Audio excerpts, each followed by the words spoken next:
compagnie du professeur John Trent. On parle d'Ottawa, ville bilingue. On pourrait parler plein de choses avec lui, entre autres de son travail à l'international, entre autres pour les Nations unies ou sur les Nations unies, mais il va revenir à l'émission. Il va revenir souvent à l'émission nous en parler, parce que pour moi, tellement important qu'on soit conscient de ce qui se passe dans le monde, parce que New York et puis l'Afrique, c'est dans notre courant. Je veux dire, on vit plus seul, chacun de notre côté. Donc, Ottawa, ville bilingue. Vous y travaillez depuis le début. Quelles sont les raisons pour lesquelles, selon vous, le maire Watson refuse?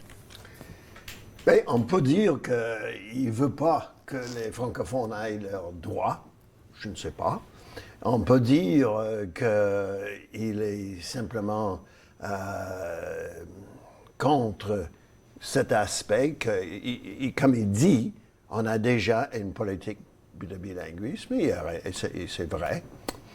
Nous, ce que nous voulons, c'est que cette politique-là soit placée dans la législation ontarienne pour que ce soit protégé à long terme. Les gens oublient que la dernière élection, 6 personnes se sont présentées, ils n'ont pas gagné, mais ils se sont présentées pour dire on veut bannir le bilinguisme. Alors, c'est fragile.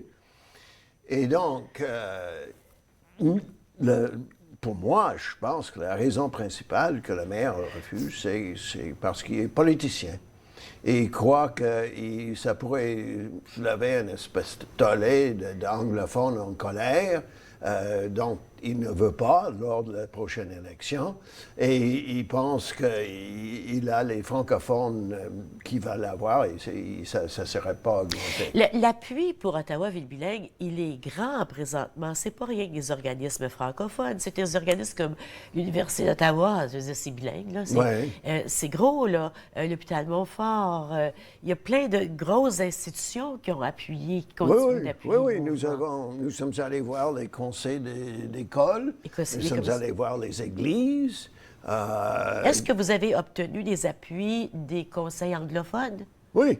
Ils ont pas dit ça publiquement, ils ont dit à nous, ils nous ont reçus, on a débattu les questions et on va retourner aller essayer d'avoir un appui public. Ben oui, il faudrait avoir des appuis publics de ces groupes-là. Quand M. Trent mentionnait tout à l'heure que 70% des anglophones dans la région appuient ou veulent le français, c'est que 70% des enfants dans les écoles de langue anglaise dans la région d'Ottawa, sont dans les écoles d'immersion française. C'est ça.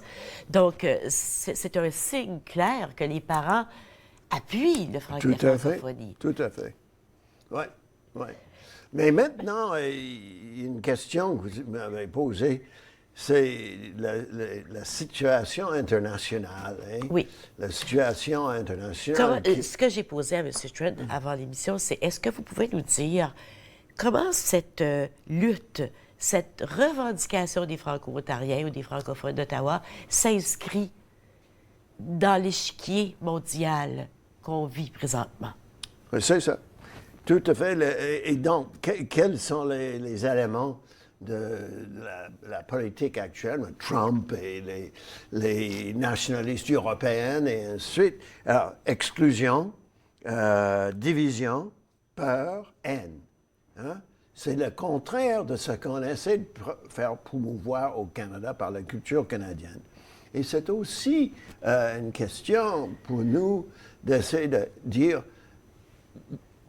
si on accepte Ottawa, ville bilingue, capitale bilingue, ça veut dire que les gens vont croire que le fédéralisme est progressif.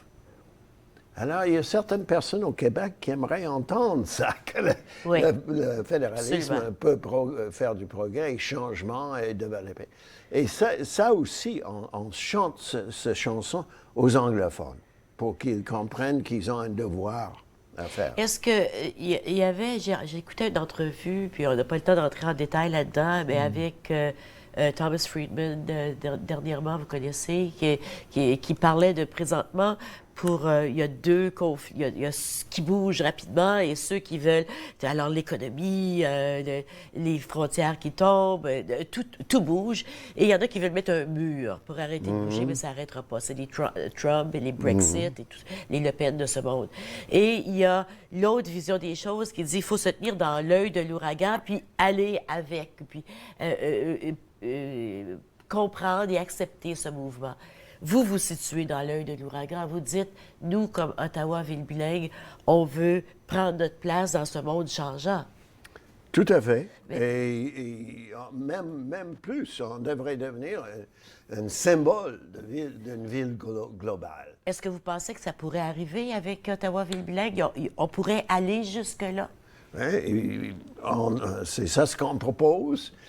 Les gens disent comment allez-vous battre le maire Watson? Alors, je propose comme réponse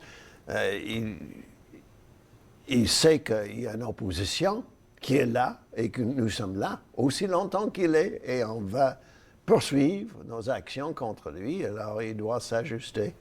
Oui, ça ne partira pas, là, Ottawa-Ville bilingue. Ça ne va pas s'éteindre un jour. Là. Non, il va falloir un jour, ça va arriver, vous pensez? Et surtout si les gens signent notre pétition. Alors, une pétition, où est-ce qu'elle est, cette pétition-là? Cette pétition-là, ça se trouve sur notre site Web. Et c'est très, très facile. Même moi, je suis des... Mais vous, oui. Alors, le site Web, c'est... www.bilingual, Ottawa bilingue. Bilingual Ottawa bilingue. Alors vraiment, c'est très bilingue.ca. Bilingual Ottawa bilingue.ca. Vous allez sur le site et vous pouvez signer si vous êtes d'accord avec Ottawa ville bilingue, bien sûr, qui ne le serait pas. On sait que le maire n'est pas contre le bilinguisme, il est contre le bilinguisme officiel. C'est ça. Ouais. Mais c'est comme les gens... si on vivait ensemble depuis longtemps, mais on n'est pas mariés encore. À un moment donné, il faut passer la bague au doigt. Mais sur le site Web, il peut signer notre pétition, il peut lire toute notre documentation, nos arguments. Oui, puis il peut envoyer une lettre au maire, s'il veut. Puis on peut aussi lire, si vous allez sur le Web, vous faites une recherche de John Trent, pourquoi il est désolé quand dans la chronique, quand il dit qu'il ne participera pas aux fins du 150e à cause de cette situation. L'hypocrisie de la maire. Ils prétendent qu'il veut accueillir tous les Canadiens, le smash ice et tout le reste, mais il refuse d'ouvrir la ville comme capitale du pays, capitale bilingue. Bien, écoutez, on va suivre le dossier, on va suivre la lutte. C'est pas fini, mais un jour, ça va aboutir. Merci beaucoup, John Trent. Merci, Ginette. Vous allez revenir, hein? Merci. Merci. Et nous allons écouter une capsule avec Michel Prévost, l'archiviste en chef de l'Université d'Ottawa. C'est le 50e anniversaire des archives de l'Université d'Ottawa cette année. Allons voir ensemble.